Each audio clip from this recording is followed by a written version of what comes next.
My chosen theme is titled The Things We Keep. Here, I made a detailed mind map and mood board to showcase my initial thoughts, inspirations and ideas for where this project could go. I began my research with Lisa Congdon and created an artist copy. After doing this initial piece, I did a photo shoot where I used items typically in a sewing tin. I then painted a piece from my favourite primary image. After having done this research to begin my project, I felt stuck, so I decided to create another mood board and mind map to gain some more inspiration, landing on The Things Children Keep.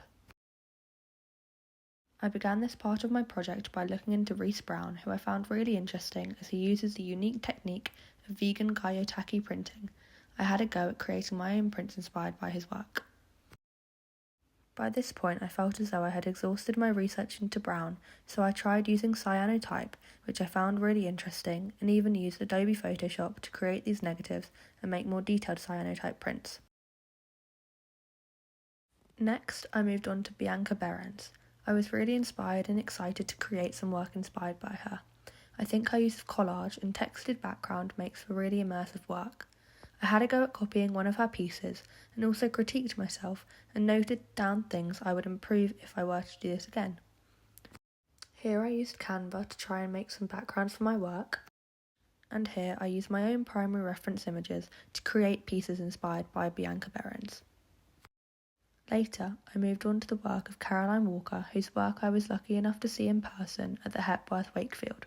This visit was really inspiring and helped propel my research further as I created various pieces inspired by her work, as well as tried using inks for the first time.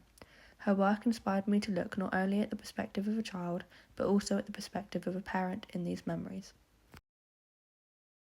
I found ink surprisingly difficult to work with, however, considering that I hadn't used it before, I think my outcome was relatively successful. By this point in my project, I felt as though I started to fully understand the direction that my ideas were heading. Here, I made another mood board, just to tie together my ideas so far before moving on to another artist, Sophie Pearson. I found her work really intriguing, and, like Behrens' work, I really like the textured backgrounds and elements in her pieces, as well as her use of text to capture childhood memories. Pearson inspired my largest piece to date, the balloon, in which I used acrylic paints and glitter glue as I headed into a direction about birthdays and birthday celebrations, largely inspired by the piece Where Do We Go From Here? This project is now coming to an end, and now I am finalising ideas for a final piece, which I am doing in this second book. I've started by painting these party hats, and I'm also doing wrapping paper now.